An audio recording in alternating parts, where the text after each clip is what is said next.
3 primeros meses es la comunión con Dios. ¿Cuántos han recibido palabra para mejorar su comunión con Dios? Amén. Bien, hemos dicho, ¿verdad?, que la presencia de Dios nos ayuda a liberar nuestra alma de cualquier afán, y por eso Dios nos manda a perseverar en la oración. También hemos hablado de que Dios nos libra a través de la comunión con los hermanos de la autosuficiencia, el egoísmo y la vida aislada, y por eso nos manda a ir a casa de vida.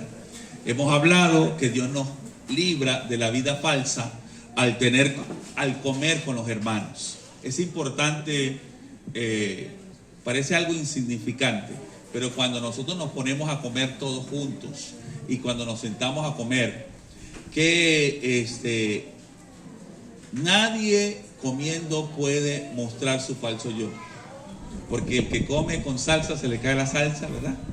Y muestra la sinceridad de lo que es. No estoy diciendo que cada vez que comamos nos tenemos que llenar de salsa, sino que sencillamente mostramos la realidad de nuestra vida. Entonces Jesús, ¿qué hacía Jesús para conocer a la gente? Comía con ellos. El que comía mucho, el que comía poco, el que le robaba el pollo al otro. Jesús sabía eso. Entonces Dios nos manda a comer entre nosotros para sacar el falso yo. También Jesús nos manda a tener comunión con Él a través de la oración para liberar nuestros corazones de afanes. Así que si yo no quiero vivir en afán, yo no quiero vivir aislado, yo no quiero vivir en falsedad, yo tengo que perseverar en estas comuniones y disciplinas de oración que el Señor estableció en su palabra.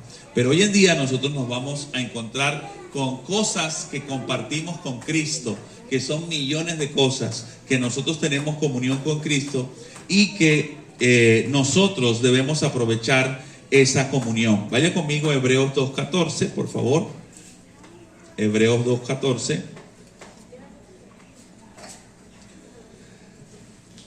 Hebreos 2.14. Cuando lo tenga, de un fuerte amén. Amén. Amén. Van 4, 5, 6, 7. Y el resto asumo que lo tienen.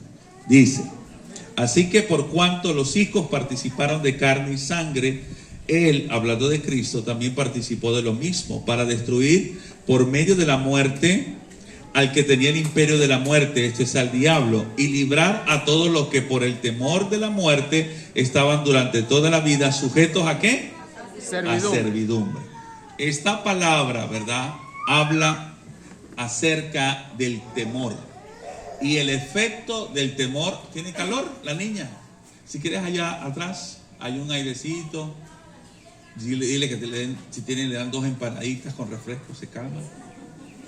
Yo me calmaría. Bien. Ahora, entonces el temor, el miedo, lo que ocasiona en nuestra vida y cómo a través de Cristo nosotros podemos vivir sin miedo, sin temor. Recuerden que en Génesis capítulo 3, verso 10, dice la Escritura la siguiente frase. Dice Adán: oí la voz del Señor, tuve miedo y me escondí. El miedo nos hace escondernos, nos hace aparentar cosas, nos hace vivir a puerta cerrada. El miedo inhabilita nuestra potencia, el miedo nos detiene la capacidad de amar y el miedo paraliza nuestro dominio propio. Así que cuando nosotros tenemos miedo, no estamos compartiendo la misma naturaleza con Cristo. El miedo no es de Dios, el miedo es el antónimo o la antítesis de la fe. Cuando alguien dice que tiene miedo, no es saludable. Hay miedos que son reales y hay miedos que son irreales. Y nosotros tenemos que ver que al único que le tenemos que tener miedo, temor reverente, respeto, es a nuestro Señor. Pero entendemos en su palabra que aquí el Señor está diciendo que había, por cuanto Cristo participó de carne y sangre, Él, Jesús, participó de la misma naturaleza que nosotros, carne y sangre, para librarnos del miedo que hizo que Adán y Eva estuvieran escondidos. Y Dios quiere que nosotros nos apropiemos de la libertad y de la fe requerida para vivir esta vida sin miedos. Recuerden que el miedo nos paraliza, el miedo nos detiene, el miedo es lo contrario a la fe. La Biblia dice en Hebreos 11:6, el que se acerca a Dios crea que le hay y que es galardonador de los que le buscan. No puede haber fe en nuestra vida si tenemos miedo.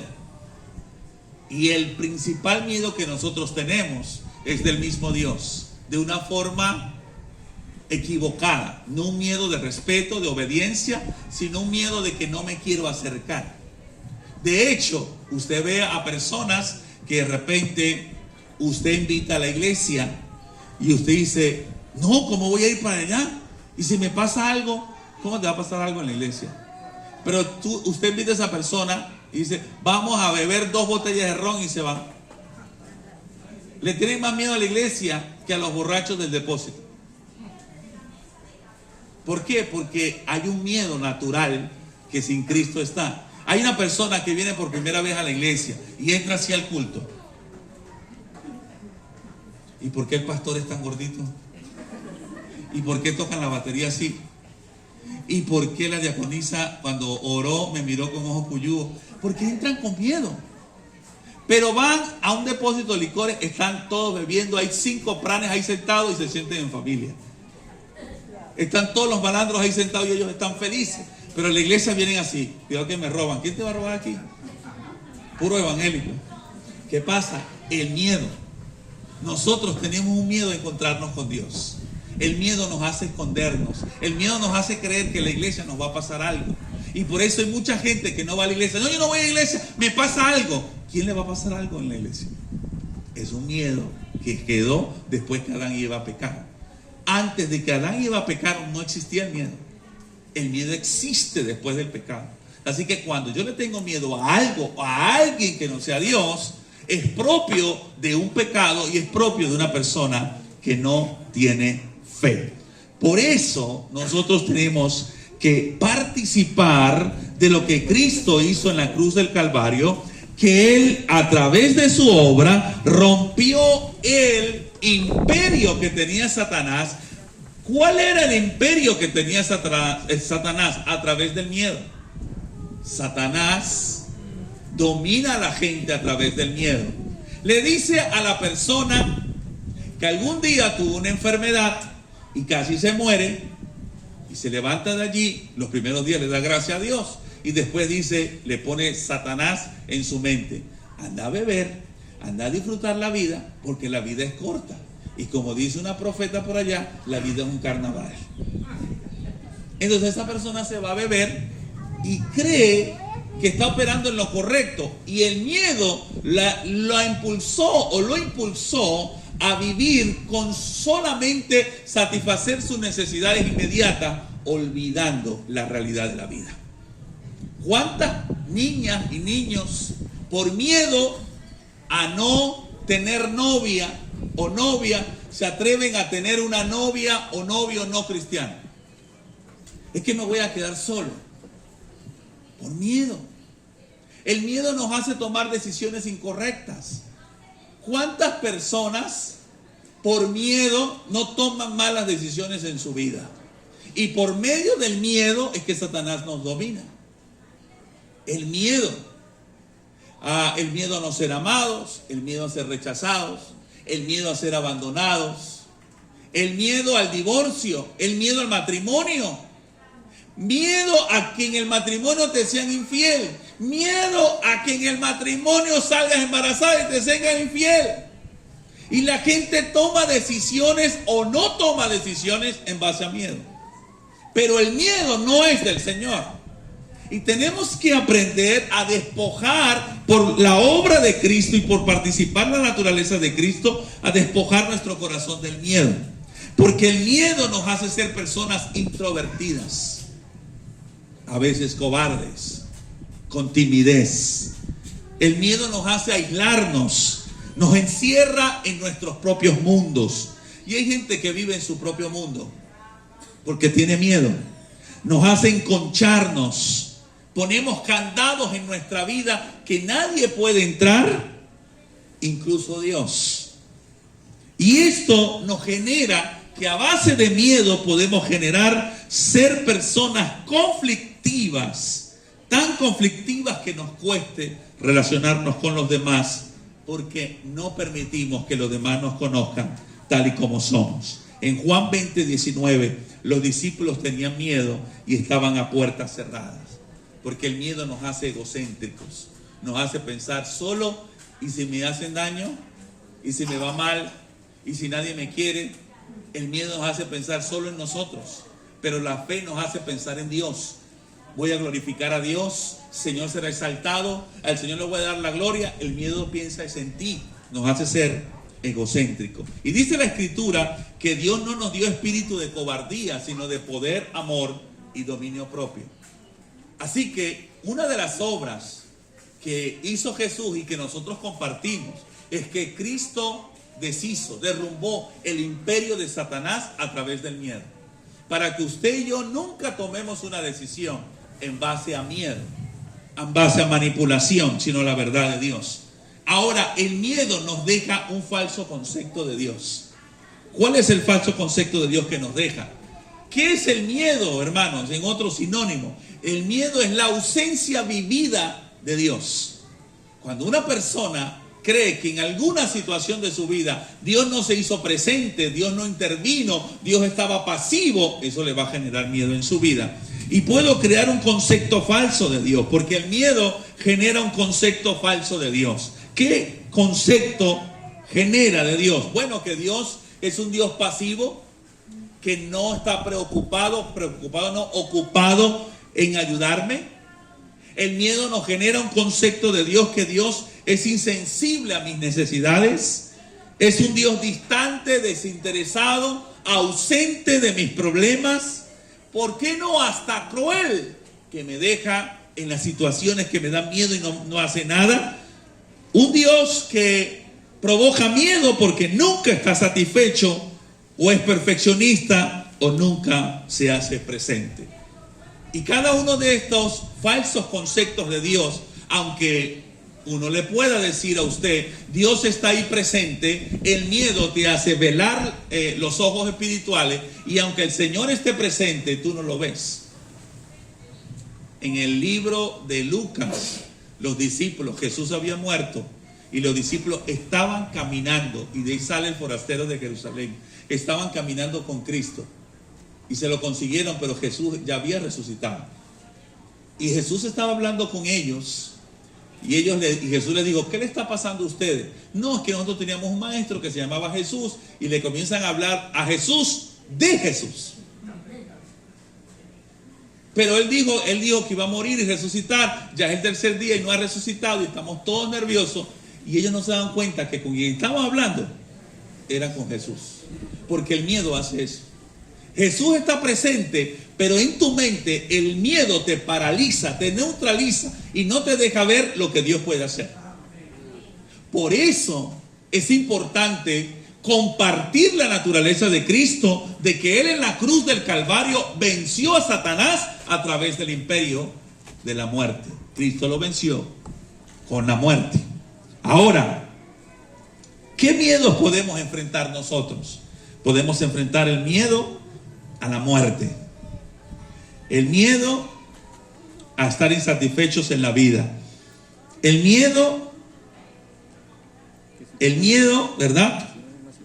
Hay distintos tipos de miedo que pueden existir en nuestra vida. Miedo a no ser amados, miedo a ser engañados, miedo al dolor, miedo a no ser queridos, o que a un ser querido se muera, miedo al rechazo, miedo al diablo, miedo al rechazo, miedo a la frustración, miedo a no casarse, miedo al divorcio, miedo a envejecer. Hay gente que tiene miedo a envejecer. Hay algunas hermanas que dijeron amén. Pero por dentro. Sí, dijeron amén. Miedo. Y hay personas que tienen miedo a quedarse solas. ¿Y sabe algo? Es difícil que tú estés con una persona porque tengas miedo a quedarte solo. Muy triste, ¿verdad? Imagínate que yo esté con mi esposa porque no quiere estar solo. Esto sería terrible. No, esa no es una motivación para estar con una persona.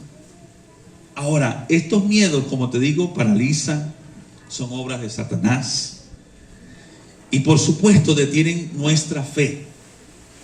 Y tenemos que, cada uno de estos miedos, identificarnos en algunas áreas de nuestra vida que tengamos temor.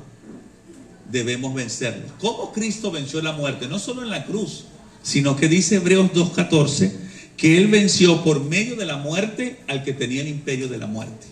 ¿Cómo usted vence el miedo? Enfrentándolo. ¿Y cómo Jesús enfrentó el miedo? El miedo a la muerte, ¿cómo lo enfrentó? Con la muerte. Hierro con hierro se aguza. ¿Qué hizo el Señor? Él dijo, ¿sabes qué, Satanás? Antes de ir a la cruz, ya Jesús estaba muerto a sí mismo. Así que no lo tenían que matar porque ya él estaba muerto. ¿Cómo se vence el miedo a la muerte? Dice la Biblia, el que ama su vida la va a perder, pero el que la pierda por causa de Cristo la ganará. ¿Cómo vencemos el miedo?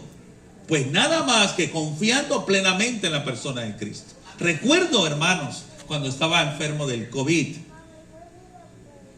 y muchas veces, de hecho, yo acepto a Cristo a los 5 años porque le tenía miedo a la muerte. Y desde ese momento aprendí un versículo que dice Jesús, nadie me quita la vida, yo mismo la pongo. Porque tenía muchos miedos, muchos temores. Y cada vez que tengo miedo, yo digo la siguiente frase, nadie me quita la vida, yo mismo la pongo. Jesús me dijo, a ti no te mata una enfermedad, tú te vienes para el cielo cuando yo diga. Listo. Entonces decidí y elegí no vivir en miedo, porque el miedo me hace paralizar lo que Dios quiere hacer con mi vida.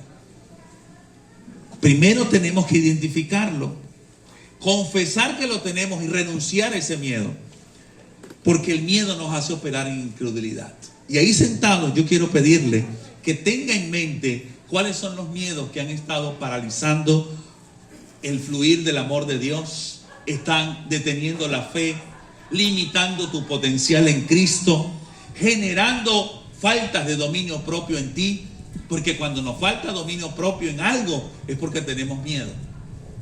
Tenemos miedo.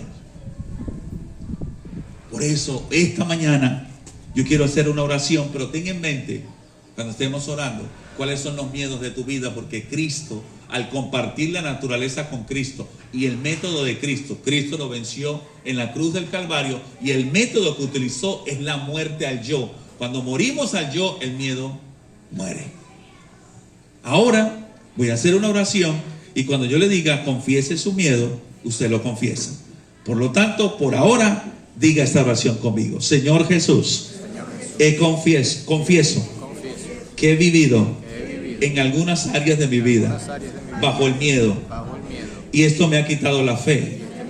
Me he enfocado solo en lo que siento y voluntariamente renuncio al espíritu de incredulidad y de miedo, de temor, y elijo operar en espíritu de verdad, poder, amor y dominio propio.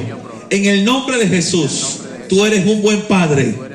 No necesito operar en miedo, y hoy confieso estos miedos. Dígaselos ahí a Jesús.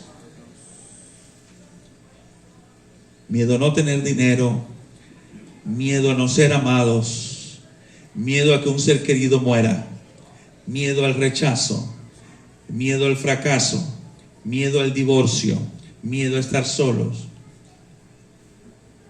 Confiéselo y diga, yo renuncio a este miedo. Desde el día que comenzó en mi corazón, yo renuncio. En el nombre poderoso de Jesús. Renuncio al temor. En el nombre de Jesús. Y dígale al Espíritu Santo, Señor, derrama tu fe en mi corazón. No quiero operar en miedo, quiero operar en fe. Sopla, Espíritu Santo, y haz posible que tu pueblo pueda vivir en fe. operen en el espíritu de fe, de creí por lo cual hablé. El perfecto amor echa fuera el temor. En Cristo Jesús. Amén. Amén. Gloria a Dios. Muy bien. Ahora vamos a Filemón, capítulo 1, versículo 6. Es importante, hermanos. La Biblia dice, el justo por la fe vivirá. No dice el justo por miedo vivirá. Dice por la fe. El miedo no podemos operar en temor en ninguna área de nuestra vida.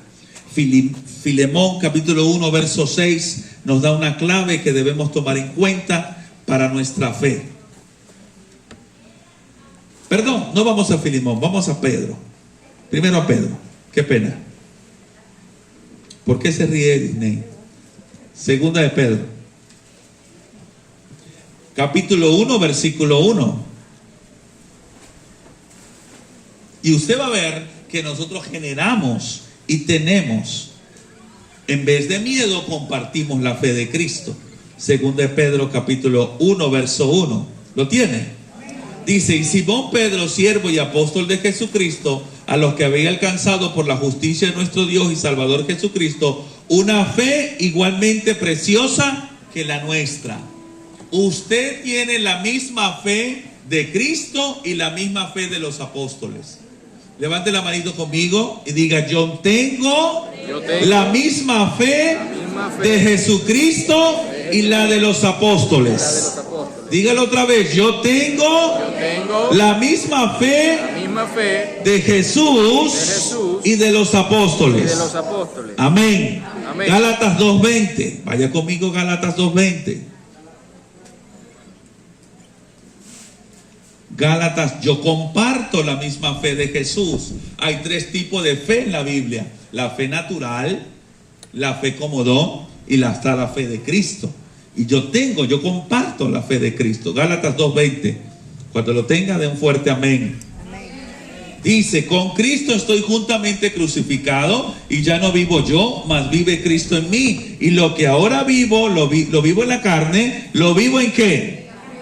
¿En la fe de quién? Diga conmigo: yo vivo en la fe de Cristo Jesús. Dígale que está a su lado: yo vivo en la fe de Cristo Jesús. Dígalo hasta que lo crea: yo vivo en la fe de Cristo Jesús. Nosotros no operamos en miedo, vivimos en la fe de Cristo Jesús. La misma fe que tuvo Cristo es la que usted y yo tenemos. Esa fe nos pertenece. Y esa es la fe que nos une. Tito, vaya conmigo a Tito capítulo 1. No solamente a mí, no solamente a usted, sino a el hermano o la hermana que está a su lado. Nos pertenece y vivimos en esa misma fe. Tito capítulo 1 verso 4. Tito 1:4 dice la palabra del Señor: a Tito, verdadero hijo, ¿en qué? En la común fe, es decir, la fe de Cristo, la fe de los apóstoles es nuestra fe. Tenemos una fe común. Yo tengo la misma fe. Y esa misma fe de Jesús es la que hace que Dios haga, el Padre haga cosas grandes a través de nosotros. Compartimos la fe de Cristo Jesús. Y cuando se fue la electricidad, ¿verdad? Sí.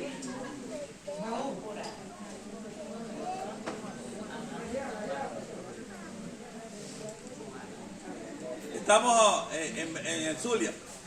Se nos va la electricidad, llueve, eso es normal. Llueve con el sol ahí. Un día de esto nos va a llover petróleo. Tenga su tacita preparada.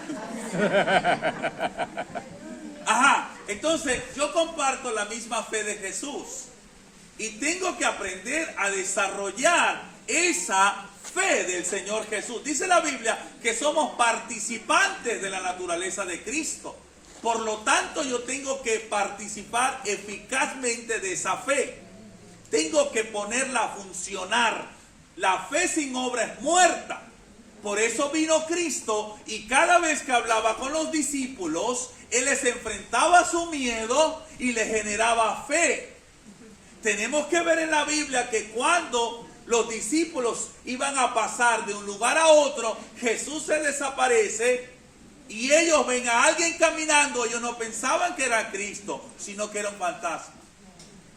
¿Y qué dice la Biblia? Que les dijo: ¿dónde está vuestra fe? Porque muchas veces, por tener tantos miedos, no desarrollamos fe. Y es cierto que el ayuno nos ayuda a desarrollar fe, a generar fe. Pero si no enfrentamos nuestros miedos por la palabra del Señor, por mucho ayuno que hagamos, igual seguiremos siendo gente incrédula. Porque el miedo nos da incredulidad. Y por la palabra del Señor yo comparto la misma fe de Cristo. ¿Qué debe hacer usted con los miedos? Debe enfrentarlos. Yo recuerdo como de la edad de 13 años le tenía miedo a la oscuridad. ¿Y sabe dónde Dios me puso a mí a orar? En la oscuridad. En mi casa había un altar en el patio, todo oscuro porque no podían bombillo. Y había el altar ahí. Y Dios me dijo: ahí vas a orar. Todas las noches yo veía demonios. ¡Fum! ¡Fum! Era muy divertido, ¿verdad? Pero les voy a decir algo. Pregunte si yo le tengo miedo a un demonio. Más. Porque Dios a través enfrentó mi miedo, lo enfrenté con Él. Y hoy en día no tengo ningún temor.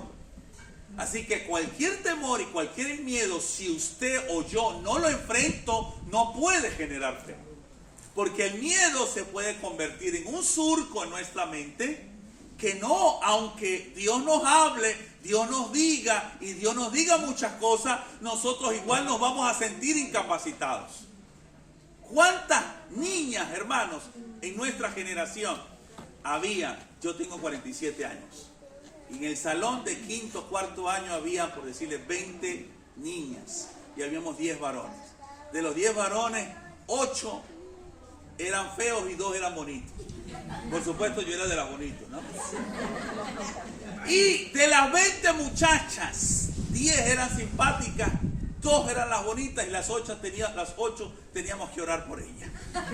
Pero, le voy a decir algo, hoy en día las niñas son todas lindas. Y a veces me llegan: pastor, tengo miedo a quedarme sola.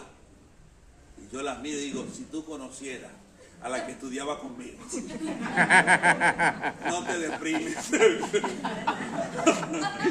Estaría feliz de tu belleza. Son todas lindas y tienen miedo, hermanos. ¿Por qué? Porque el miedo paraliza. Quisiera una que estudió conmigo tener la belleza de las niñas de ahorita. Hermano, fuera guachafa, a mí me gustaría. Los muchachos de ahorita, yo tenía el pelo enrollado. Y ahorita los chamos tienen el pelo enrollado. No les echan champú. No se peinan. Igual se ven galanes. ¡Oh, ¡qué barbaridad! Y uno se echaba champú, gelatina, crema negra, asfalto para mejorarse. Pero ¿qué pasa? El miedo, hermanos. ¿Ah? No, esa es tu generación. No me vas a echar cuento a mí. ¿Ah? Yo soy de menudo para acá. Ajá, mis hermanos. El miedo, ¿qué hace? Tú no consigues el valor que tú tienes. Y por mucho que tú le digas a una persona: tú puedes predicar, Dios está contigo, te puedes casar, no lo ve porque está bloqueado. Y tenemos que aprender a desbloquearnos de esos miedos para enfrentar todo con la fe. Porque con la fe que vamos a vencer.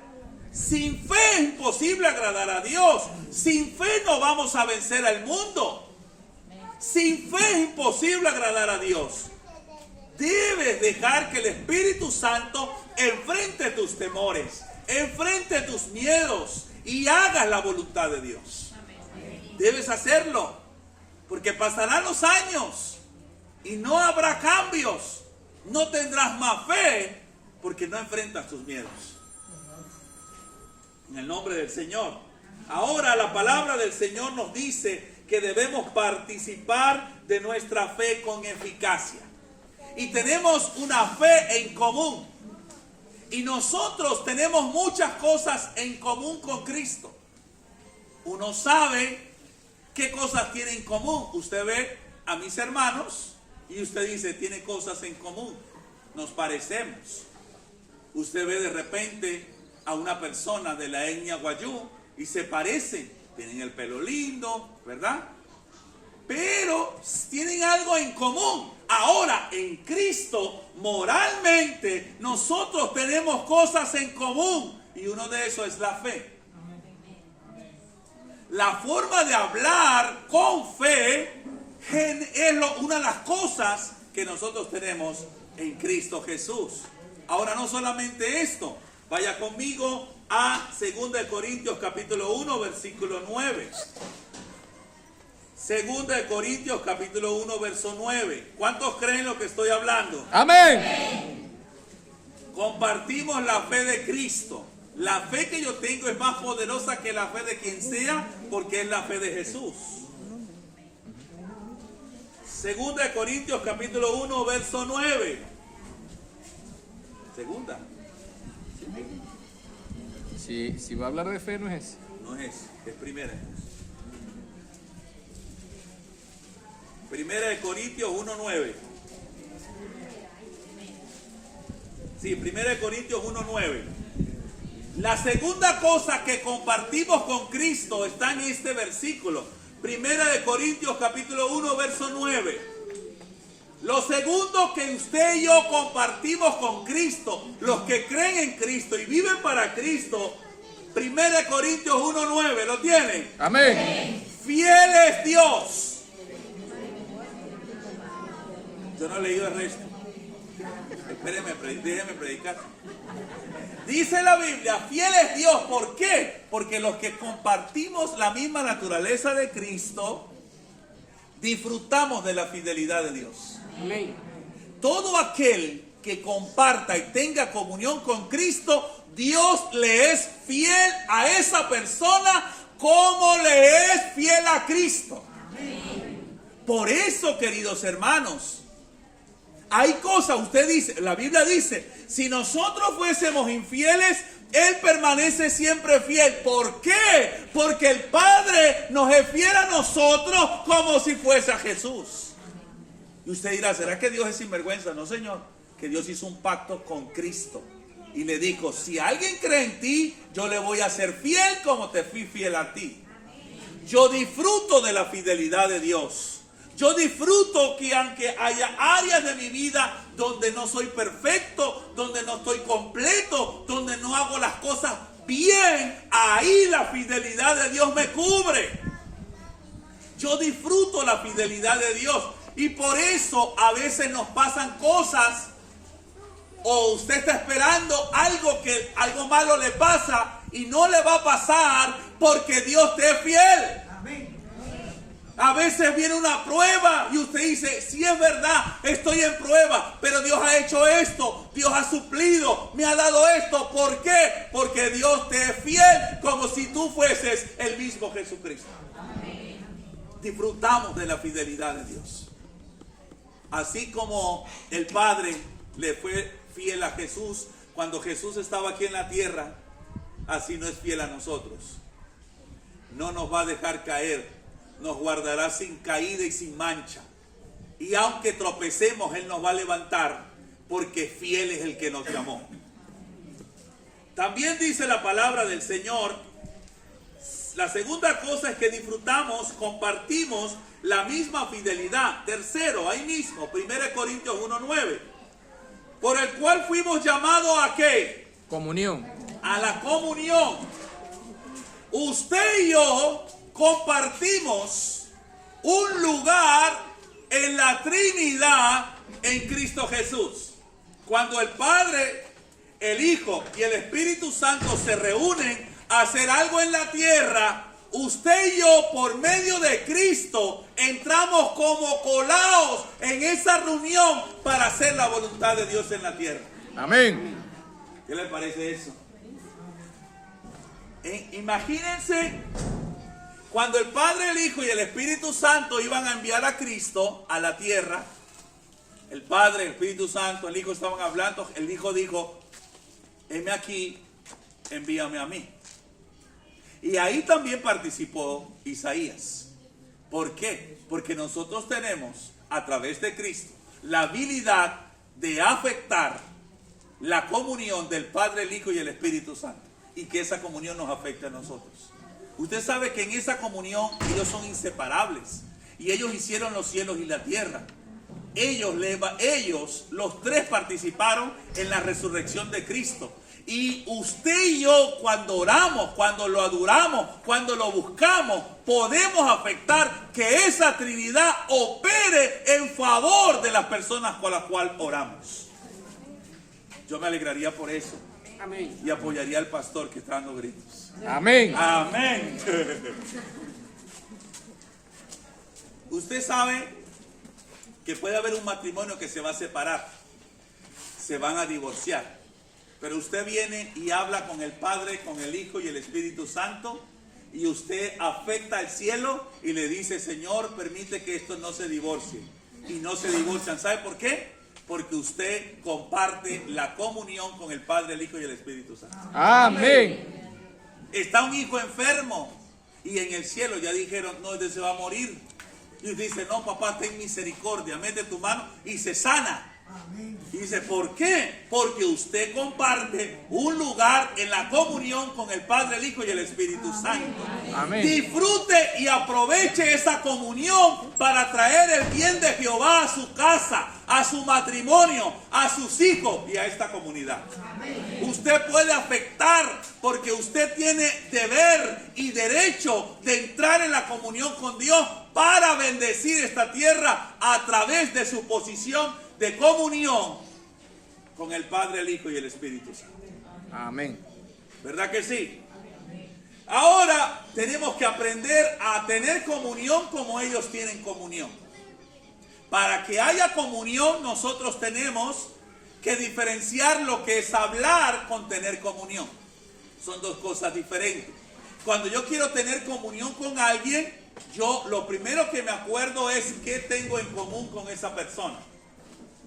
Cuando Pablo, Pedro, Jesús, el Padre, el Hijo y el Espíritu Santo, ellos no hablan, ellos tienen comunión. ¿Y ellos cómo hablan ellos? ¿Cómo se comunican? Primero hablan. ¿En qué sentido? ¿Qué tienen en común? Ellos aman, se aman a sí mismos y aman a la humanidad. Así que cuando ellos van a hacer algo, les es fácil ponerse en comunión, porque ellos tienen muchas cosas en común. Así que nosotros tenemos que aprender que cuando yo hablo con mi pareja, cuando yo hablo con mis hijos, cuando yo hablo con mis hermanos en Cristo, lo primero que tengo que conseguir es qué tengo en común con esa persona para no tener tantos problemas, sino conseguir soluciones. Fíjense en 1 Corintios, capítulo 1, versículo 10. Hablar significa o se traduce expresar algo. Pero la comunión tiene que ver con la comunicación. Yo cuando hablo, yo puedo parlotear algo. Pero cuando yo quiero conversar con alguien para tener comunión, yo me comunico. Y ya va a ver aquí lo que dice la palabra. 1 Corintios 1:10. Os ruego pues, hermanos, por el nombre del Señor Jesucristo, que habléis todos una misma cosa. Una misma cosa. ¿Qué hace el Padre y el Hijo y el Espíritu Santo cuando van a hablar? Ellos hablan ¿cuántas cosas? Usted nunca va a tener comunión con una persona si usted está hablando una cosa y la otra persona está hablando otra cosa. Yo estoy hablando de almorzar arroz con pollo y mi esposa está hablando de almorzar sándwich. ¿Nos vamos a poner de acuerdo? No, porque no estamos hablando. Ahora, ¿qué va a pasar, mis queridos hermanos? Muchas veces nosotros, cuando conversamos con los hermanos, con la pareja, con los hijos, no rompemos eso y cada quien habla su cosa. No sé si me explico. Entonces, ¿cómo yo voy a tener comunión con mi esposa? ¿O cómo usted va a tener comunión con su pareja si cada quien está hablando su cosa? Tenemos que todos hablar una misma cosa para que pueda haber comunión. Y cuando nosotros hablamos en un problema específico de iglesia, de familia, como pareja, lo primero que tenemos que hacer es aprender de cómo Cristo, el Padre y el Espíritu Santo se ponen de acuerdo. ¿Cómo? Hablando una sola cosa. En Isaías 6 ustedes lo van a ver, que ellos dijeron, el mundo se está perdiendo, ¿a quién vamos a enviar? El Espíritu Santo no se puso a pensar, no, yo voy a ver si vienen los terias o no vienen los terias. No, señor. El Padre no se puso a pensar en otra cosa. Ellos comenzaron a hablar todos una misma cosa. una sola cosa.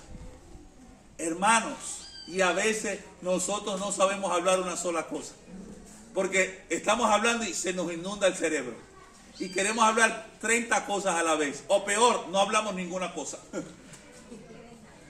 Hay un silencio. Y cuando hay silencio, no te puedes poner de acuerdo. A veces, como hablamos como seres infantiles. Cuando el muchacho le robaba o alguien le robaba las metras y tú le decías, ahora no te hablo más. Pasan los años y seguimos practicando lo mismo. Ahí está la hermana fulanita de tal, no le hablo. ¿Cómo así? Te robaron las metras. Porque no hablamos una misma cosa. Y tenemos que aprender del Padre, del Hijo, porque tenemos esa misma comunión, que para tener comunicación y comunión con los hermanos, yo tengo que hablar una sola cosa. Cuando hable una sola cosa. No trate de hablar varias cosas a la vez.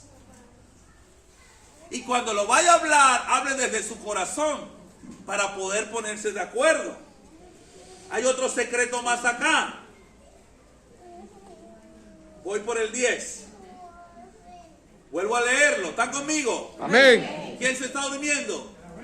Denle un pellizco santo. Dice, os ruego pues, hermanos, por el nombre de nuestro Señor Jesucristo, que habléis dos cosas a la vez. No. ¿Cuántas cosas? Una misma cosa. ¿Y qué más? Para ¿Y qué? que no haya ¿qué cosa? Divisiones. Entre vosotros, ¿qué cosa? ¿Dónde comienza la división en la pareja? Cuando cada quien habla su propia cosa. Cuando no están de acuerdo. Cuando cada quien en la iglesia habla su propia cosa, va a haber divisiones. Dígale al que está a su lado, deja de hablar tu propia cosa y comienza a hablar la cosa de Dios. ¿Qué tal? Salió en tragoalengua, pero está bueno. Y dice, sino que estéis perfectamente unidos en una misma mente y un mismo parecer. Tiene que ver con la forma de interpretar lo que pasa. No hay cosa más peligrosa que nos distancia de la realidad que cómo interpretamos lo que nos pasa. Y hay gente que interpreta lo que sucede muy mal, con sospechas. No me canso de decir, pero que esto es una realidad que nos pasa a nosotros. En la otra iglesia, creo que lo he comentado y lo vuelvo a repetir, había una diaconisa que estaba haciendo guardias, paradita. Ella es joven y su esposo también es joven. Y su esposo cada vez la miraba a ver cómo estaba ella. Enamorado. Pero para llegar a mirarla a ella, en el camino había una hermana como de 50, 60 años. Y cada vez que el joven miraba, la hermana torcía el pelo. Y el joven no sabía qué tal, le estaba mirando su gallinita. Un día, ya habían pasado varias veces, se me acerca la hermana y me dice, pastor, tenemos un problema. Sí, dígame. El esposo de fulanita está enamorado de mí. Digo yo, ¿cómo sabe usted? Porque me mira a todos los cultos. Y me mira con ojos puyudos. Ella interpretó que la mirada de ese hombre era para ella y no era para ella, era para la esposa. Hermano, usted no se imagina cuando se generan esos conflictos. Cuando yo sospecho que me miró, porque no debemos sospechar nada. El don de la sospecha. No me miró porque yo miré, y si miró es porque le gusté. Cálmate ahí. Ay, hermano, mire, yo he encontrado, ayer por cierto estaba en una reunión y entró una muchacha al lobby donde estábamos nosotros, entró y todo el mundo volteó porque se cayó algo, ¿verdad? Y ella miró y todo el mundo hizo. Nadie la estaba mirando a ella. Es que lo que se cayó. ¿Y qué pasa? La interpretación de lo que pasa es más complicado de lo que pasa si nuestra mente no es saludable. Si mi corazón está corrompido, si mi mente no es saludable, yo puedo interpretar de algo que pasa incorrectamente. No sé si me explico. Amén. La famosa frase, el ladrón juzga Por su condición. Ay, es que está enamorado mío porque tú eres de esos. ¿Sí o no? Entonces, muchas veces, hermanos, tenemos la interpretación, el significado que le damos a las cosas es incorrecta. Y ahí está, le voy a decir algo, la enfermedad o la salud mental que tengamos. Porque una persona es saludable mentalmente por cómo enfrenta lo que le pasa, por la realidad. Y le voy a decir algo, hay gente que está cucú porque interpreta su realidad incorrectamente. Mire esto. El esposo, en estos días hablé con una mujer, el esposo tiene 15 mujeres. Entonces yo le digo, y él me dice, tiene 15 mujeres, pero pastor, es que me ama mucho. Yo digo, ¿para qué me dicen a mí esas cosas, verdad? Deberían buscar otro pastor, pero no, me buscan a mí. Y yo le digo, ¿cómo así que te ama? Sí, es que mire, él me regala rosas, me dio un carro. Esa persona está muy distante de su realidad. Ella distorsionó su realidad. Y todo lo que pasa lo está interpretando incorrectamente. A ella no la están amando, la están usando. ¿Sí me explico? Y ella está interpretando, sí me ama. No te están amando. Ahora, alguien tenía que decírselo. Lamentablemente fui yo. Me tocó, ¿verdad? Yo no puedo dejar que viva esa mentira. Ahora me buscará el marido. Mira, ella era 16, mi hijo, pero ya tenéis 15, le voy a decir. Quédate con las 15 a la quieta que está buscando a Dios. Y si alguna de las 15 viene a buscar a Dios, también que venga para Cristo. No sé si me explico. Pero no puedo dejar ese desorden así. Ahora, la cosa es que, hermano, si usted interpreta la realidad de lo que le pasa incorrectamente, puede estar su mente fuera del control del Señor. Hay gente que alucina. Hay gente que va de la realidad, distorsiona la realidad. El hijo se porta mal, la hija se porta mal y siempre la justifica. Ah, él se robó un carro porque él no es malo. Él no es ladrón. Después de Jesucristo viene él. Ajá. Estás distorsionando tu realidad. No estás en la realidad. Y muchas veces, hermano, nosotros interpretamos la realidad de forma incorrecta. Mucho autoengaño, mucha mentira en nuestras vidas como interpretamos las cosas. ¿Verdad? No hay que creernos que somos más importantes de lo que ya somos en Cristo. Nos estamos autoengañando. El valor de nosotros está en Cristo Jesús. Ni menos ni más. Pero hay una persona, hay un tipo de problema que se llama bipolaridad, que tiene que ver con dos extremos de emociones muy fuertes y emergentes. Y una persona puede estar ahorita en la mañana contenta, feliz, pero usted le habla a las 2 de la tarde y está obstinada. Y eso pasa todos los días. porque interpreta la realidad que todo el mundo está contra de ella y nadie está en contra de ella. Sencillamente ya ella, su mente, interpretó mal la realidad. Por eso es muy importante nosotros tener la mente de Cristo. Todos nosotros, yo le digo siempre a mi esposa, yo creo que todo ser humano tiene algo de locura. Nadie es normal, perdóneme esto. Todos tenemos nuestro cucú en el cerebro. Yo creo eso. Porque todos a veces nos creemos cosas que no somos. Todos nos engañamos a nosotros mismos y nos vamos. Yo no creo que soy un negro simpático, pues. No me creo eso. ¿Quién me saca de ahí? Nadie me va a sacar. Esas son mis locuras. Yo me pierdo. Y usted dirá, pastor, pero usted tiene más dientes que una pelea de perros. ¿Es verdad? Me explico. Pero yo me creo, no sé si me explico, yo me creo mi mentira. ¿Verdad que sí? No sé si me estoy explicando. Y usted me diga, pastor, pero ay, Dios mío, santo, yo decir, fue mentira, mi verdad es esta. ¿Esa es mi verdad? Yo estoy seguro allí.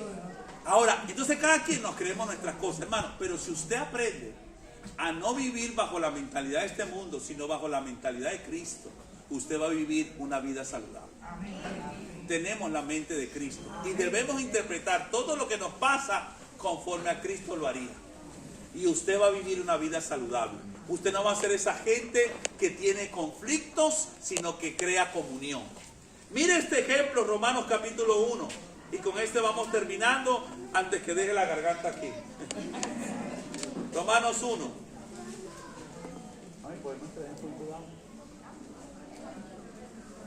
Romanos 1, mi hermano. Cuando lo tenga, verso 11.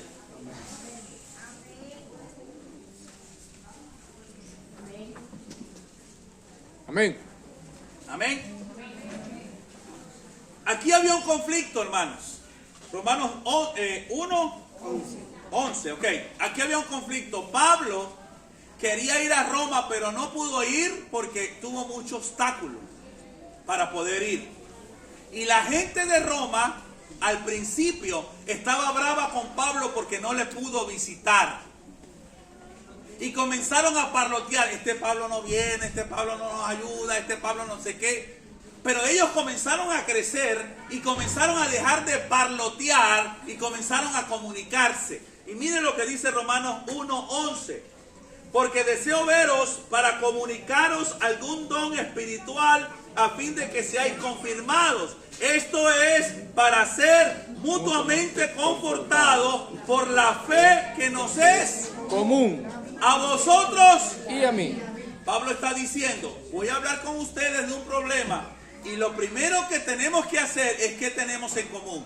Y dice, tenemos la misma fe, tenemos el mismo Señor, tenemos el mismo bautismo, leemos la misma Biblia, la sangre que fue derramada por ti fue derramada por mí. Cuando nosotros tenemos eso en cuenta, los conflictos los solucionamos. Y aquí vamos a ver cómo enfrentaron el conflicto, versículo 13. Pero no quiero, hermanos, que ignoréis que muchas veces me he propuesto ir a vosotros, pero hasta ahora he sido Estorbado. Pablo quería ir, pero tenía muchos problemas. Y dijo el apóstol Pablo, antes de que ustedes se pongan a pelear, quiero que vean esto. Nos une la fe, nos une el Señor, nos une la Biblia, nos une el sacrificio de Cristo. ¿Verdad? Y dice, para tener también entre vosotros algún fruto como entre los demás gentiles. La gente estaba molesta porque Pablo no había ido y Pablo dijo, tenemos algo en común. No he podido ir a Roma porque he tenido estorbo, pero a nosotros nos une Cristo Jesús. Cuando nosotros se nos acaban los problemas, cuando antes de resolver un problema, lo primero que tengo que pensar es que tengo en común con mi hermano, con mi esposa, con mis hijos. Yo no puedo enfrentar una situación con mi esposa sin recordar que es la mamá de mis hijos, que es la mujer que amo desde que soy joven. Con eso en mente es que yo voy a hablar con ella. No sé si me explico. Amén. Yo no puedo generar un ambiente de comunión en casa si yo voy a comenzar con ella con las áreas que no tenemos comunión, sino con lo que tenemos comunión. Amén. Hey, me expliqué, mi amor. Yo voy a conversar con ella, yo no me voy a olvidar que tengo 2 hijos con ella, que la amo desde que tengo 19 años. No, señor, yo me acuerdo, voy así. Mi esposa me molestó, pero yo me acuerdo. La amo desde que tengo 19 años. Tenemos 2 hijos hermosos. Ella es muy linda. Tengo 25 años casado con ella. Mi amor, te quiero decir algo. Pero si no pienso eso, sino que, ay, no me hizo el arroz con pollo, le quedó mal el café. Mira, mija, comienza el conflicto, ¿sí o no? Entonces, para yo no tener conflictos con mis hermanos y con la gente, ¿qué tengo que tener en cuenta? ¿Qué tengo en común con esa persona? Amén. ¿Qué tienes en común con tu pareja? ¿Qué tienes en común con tus hermanos en Cristo? Allí vamos a dejar de hablar y vamos a empezar a tener comunión con los hermanos. Amén. Ya vamos a terminar. Muy claro. Ok. Quiero que hermanas que están acá, con su pareja, con su novio, con su agarrando a que sea fallo, mejor esto que nada. Usted no vaya nunca a hablar algo con él si no se acuerda de lo que tienen en común. Porque va a terminar eso en conflicto. Lo va a mirar y le va a decir gracias por los hijos que tenemos, gracias por estos años juntos. Y después le dice, me recogí el pantalón del piso. Usted va a ver que todo va a terminar bien. Pero si usted comienza a recoger el pantalón del piso porque ayer lo hiciste, no sé qué, pareciera que vos vivieras solo. Pleito. ¿Estamos claros ahí? Amén. Ahora, ¿cómo usted genera comunión con los hermanos? Por decirle, yo hablé mal de la hermana Lisbania. La hermana Lisbania va a empezar a decir, ella va a comenzar a pensar, él ha sido mi pastor por unos años. Está bien, es dientón y todo, pero el hombre Dios lo usa. No sé si me explico. Y él ha estado aquí en la iglesia, ha sido fiel, ama a su esposo. Ok, pastor, mire, me dijeron que usted habló mal de mí. Se soluciona el problema. Pero si ella no pone a pensarse con lo que tenemos en común, ella va a decir, me voy de esa iglesia, el pastor me odia. Aguanta, acuérdate lo que tenemos en común. Dígame. Amén. Porque entonces usted va a pasar de iglesia en iglesia porque no sabe comunicarse. Parlotea, pero no se comunica. Cuando yo me comunico, cuando veo lo que tengo en común con la persona. A menos que yo no quiera estar más con esa persona, yo hablo. Pero si quiero vivir con esa persona hasta que Cristo venga como hermano, como mi esposa, como mi hermano en Cristo, yo me comunico. ¿Y qué comunico? Primero, ¿qué tengo en común? Y luego, lo que nos separa. Y en esto conocerán que sois mis discípulos cuando ustedes tengan comunión en amor, como el Padre, el Hijo y el Espíritu Santo se comunican entre ellos. Con amor, con verdad, con gracia. Vamos a eliminar conflictos y divisiones entre nosotros. No, que yo soy de los niños, yo soy de las damas. Somos de Jesús. Y vamos a sembrar divisiones si comenzamos a hablar cada uno su cosa. No, esto es de evangelismo. Vamos a generar problemas. Esto es de túnica. Estamos generando problemas. Vamos a generar comunión. Tenemos el mismo Señor. La misma sangre que se derramó por evangelismo, se derramó por las damas, se derramó por las casas de vida, se derramó por los nuevos creyentes y por los viejos. Amén. Y así generamos comunión. Tenemos que sacar y si nosotros no sabemos tratarnos entre nosotros, ¿para qué van a venir los no cristianos? Para enseñarles lo que ellos ya saben. Aquí les enseñamos a que se puede ser real, auténtico, se puede corregir, uno se puede equivocar porque vas a conseguir perdón y te van a decir la verdad con amor. Eso no está en el mundo. Pero sí tiene que estar aquí porque participamos de la fe y de la comunión que tiene Cristo. Amén. Amén. Vamos a orar.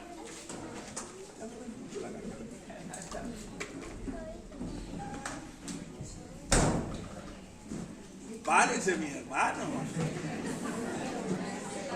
Digan, pastor. Están pegados en la silla. ¿Ah? Suelta esa silla en el nombre de Jesús. ¿Quieren seguir escuchando el mensaje? ¿Ah? Ok, vamos a hacer algo. Tenemos que hacer una práctica. Diga a la persona que está a su lado qué cosas tiene en común en Cristo Jesús con esa persona. Haga una práctica. ¿Qué tiene en común? El mismo Cristo, el mismo sacrificio. Y si es tu pareja, tiene más cosas en común. ¿Para qué tienen ustedes en común? Quiero verlos, pero no.